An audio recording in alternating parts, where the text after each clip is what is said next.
Firstly, thank you very much for coming out this morning.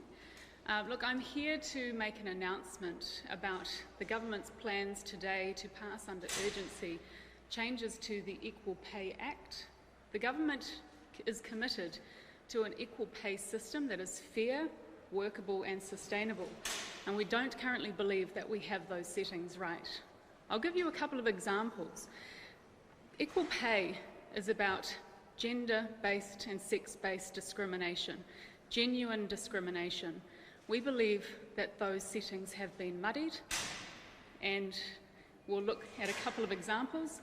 If you look at the comparators that are being used across some settlements that have been to date, you have librarians who have been comparing themselves to transport engineers of the same value. We have admin and clerical staff at Health New Zealand comparing themselves to mechanical engineers. There are oranga tamariki social workers who have made comparisons to air traffic controllers. And there have been a range of different industry groups comparing themselves to corrections officers and fisheries officers. We don't believe we have that setting right. Another area that we are changing is to do with the scope of claims. One particular claim for the DHB health and technical admin had over 90 different occupations within that one single claim, branching all the way from dental assistants in hospitals through to cultural advisors and wheelchair technicians. We'd look to limit some of the scope of that claim so that unions who are bringing claims need to show that the claimants actually are doing similar or substantially similar work in order to bring a claim. There's a range of reasons why we are doing this and passing this law today. Firstly, I made it very clear to the Prime Minister when I first came into government that I wished to make amendments to the Equal Pay Act to look at the changes and whether or not we have those settings right. Last year, my cabinet colleagues made it clear to me that there was appetite. There is also the case that every minister in this government has been asked to find savings and be part of playing our part. And I think it's fairly clear that the policy changes that I'm delivering today will go some way, and quite a substantial way, to find very real and significant cost reductions to government. How much are those savings worth? I can't disclose that, that's budget sensitive information, but what I can say is that there will be significant reductions to the cost of government. So to pay for anything this year, you are reducing the amount of money going to women? No, that's not true. All the current settled claims will continue. What is happening is that we're drawing a clear delineation and line in the sand that we don't believe the current settings have been right. There will be new thresholds that any new claimants will need to meet in order to bring a new claim, but the current settled payments will still be there. This is just for the future potential. You've got a massive claim underway though for teachers, right? So what is this? You've got a massive claim underway for teachers. The NZEI is currently going through that process. What does that mean for this? Will that urgent legislation stop that at the pass? Any current claims will be stopped, and they will need to start under the new thresholds, which I will be announcing today, to make it clearer that the scope is better, that we have genuine evidence of sex-based undervaluation and discrimination, rather than muddying the waters with other potential labour market factors, and making sure that the comparators are right. So to give you a better example of how the comparators are used, instead of people being able to pick and choose discrimination based on any industry, we'll be asking people to compare themselves to male-dominated workers within the same employer. If that is not there, then within the same industry, comparing themselves to other similar employers. If there is no comparator there, within that same industry, but you cannot go fishing for discrimination across the New Zealand workforce. Given that teachers, their claim will be stopped and they'll have to start again under the new expectations, do they have a right, do teachers have a right to feel ripped or to feel angry with this government right now? No. One thing I want to make very clear. What I want to make very clear is that this is very different to collective bargaining. This is about genuine sex-based discrimination and undervaluation, and we shouldn't conflate those two issues. Which is underway, you've stopped it. They've been working away at it. They've been working towards a process that was set under legislation. That's now, the rug's been pulled out from under them. Do they have a right to feel angry with the government today? Well, I want to acknowledge that there has been work that's been underway with some of those claims, and I acknowledge that there will be people who have different levels of feeling to what the government is progressing with. But what I can say is this makes the system fairer and better and more workable for everybody wishing to take a claim into the future. We're not stopping claims. We do believe in having an equal pay system and a system to alleviate genuine sex-based discrimination, but we don't have those systems right. There will be significant savings. So give us a ballpark there, because the aged care settlement was $2 billion. Is it around that sort of level? $2 billion worth of savings? Look, I can't give you any particular figure today. All I can say is it will be a significant reduction to the cost of it. You have to acknowledge that there's going to be claims. How many different current claims are there, and how many workers do they cover? I know, talking with the Parliamentary Service Commission, that there's around 33 claims. That was the latest figure that I had. I can't tell you exactly how many people are within that, but we could attempt to find that number. Because I think there's 75,000 or 94,000 teachers or something that are covered. I mean, are we talking we're talking in the hundreds of thousands? That would be right. I mean, most of the claims that have been taken to date are not for individuals. Individuals can take claims. Most of them have been for union-based claims in the public sector. How do you think? Just to be clear, all 33 claims have now been paused? All claims that are currently underway will need to restart under the new thresholds. And you said that you're putting it through urgency. Do you know when you expect it to get royal assent? I would expect the royal assent to take place the day after the bill passes through legislation. One thing that is really clear is we are doing this under urgency because we want everybody to go through the same thresholds. I don't think it would be appropriate to have some claims that are progressing under different comparators, different thresholds, while new claims could also be made. So we are putting a clear line in the sand to say this is what the government believes will help us make sure that there is an evidential basis for genuine sex-based discrimination. Minister, how do you... What's your message to workers? My message to workers is this government is committed to removing gender-based discrimination from New Zealand. We are making this system fairer for all the workers, businesses and employers. We don't believe we've got those current setting right, but we do believe in supporting women at work.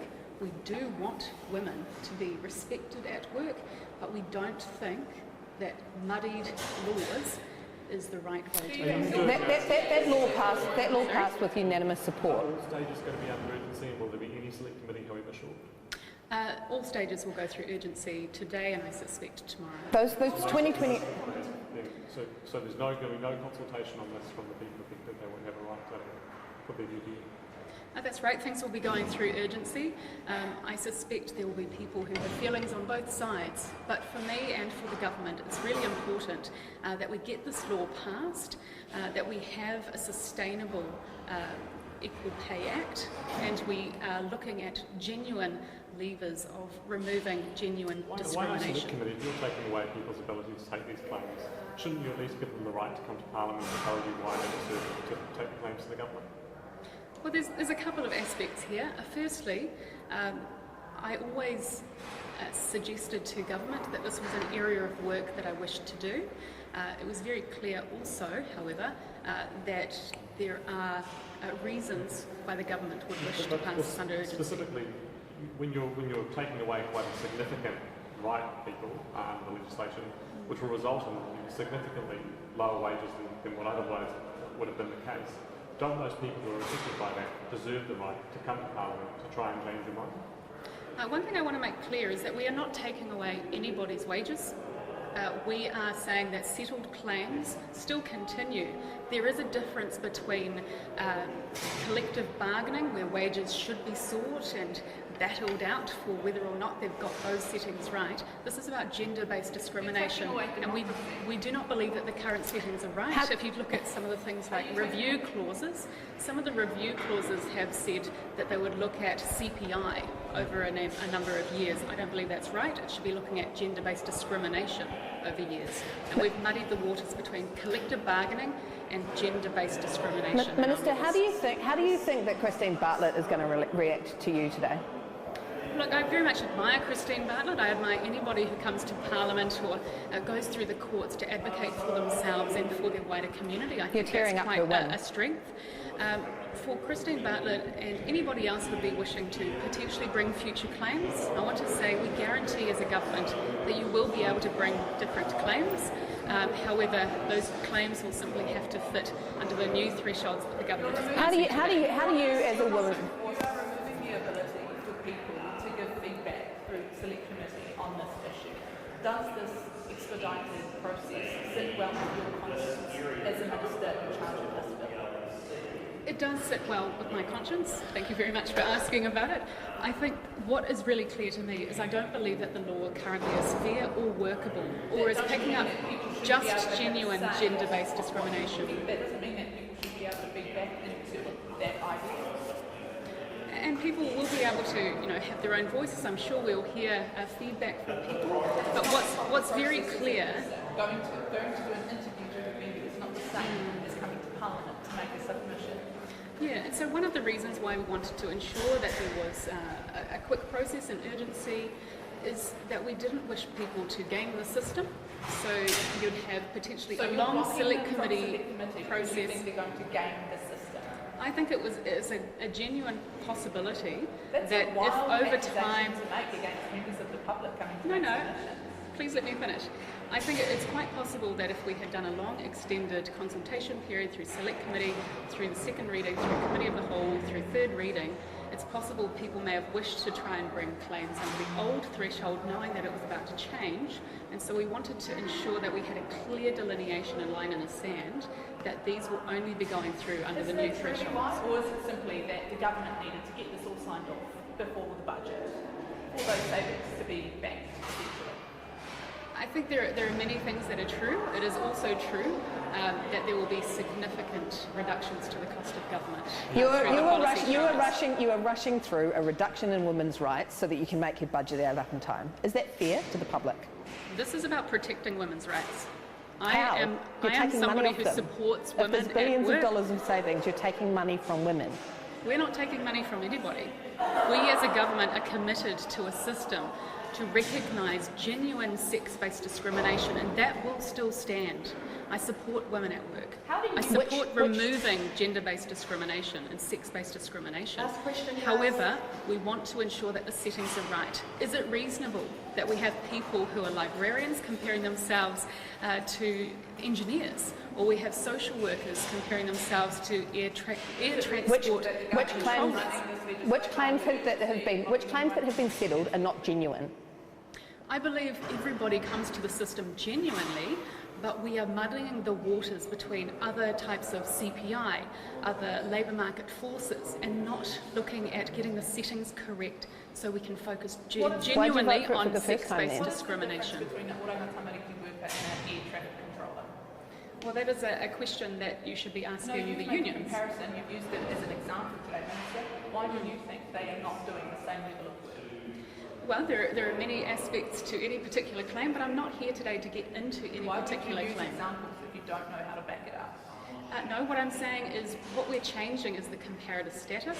So people within a similar workforce will need to compare themselves to people within that workforce first to see if there's gender-based discrimination, and then if they cannot find any, to go to other workforces within that same area and then within that sector. I think if we have a hierarchy of comparators, it will be easier and more evidentially basis to have gender-based discrimination rather than picking and choosing across the industry and trying to find discrimination, as opposed to actually looking at where it lies earlier and quicker within the industry. Are you happy with this being your legacy? Are you happy with this being your legacy, Brooke, as a minister? Well, there's quite a lot there about being a woman and having a legacy. Maybe both of those together. As Yeah. a female minister, are you happy with this being your legacy? I'm proud to be a woman, and I'm proud to support women at work. I'm proud to remove sex-based discrimination. I don't believe that the current settings get that right. This is about tidying up the labour law to make sure we are focusing on genuine sex-based discrimination and not muddying it with collective bargaining or other labour market How's the forces. use of urgency for the postmasters being done by that? How's the use of urgency for the postmasters being done by that different to the use of urgency? The Ag Party disagreed quite strongly on the march. It's quite a major announcement, Florence. But you're now using it for this, and this is fine, and that was not fine. Can you explain the difference between those two? Look, what I would say is I made it very clear to the Prime Minister at the start of my term that I wish to look in and inquire into The the difference equal between the pay government system. legislation and the pay equity legislation, and why urgency is appropriate and why we're not the other. Can you explain that? I'm not here to try and conflate multiple issues. What I would like to do is make it very clear why I am doing this, which is I wanted to make sure to the Prime Minister and to my caucus and cabinet colleagues that I wish to get this work done. It is also the case that every minister across this government has been asked to play our part to find savings across government. My policy changes will make significant cost reductions to the Crown. But there is a lack of Thank you very much. Come back to us. Thank you.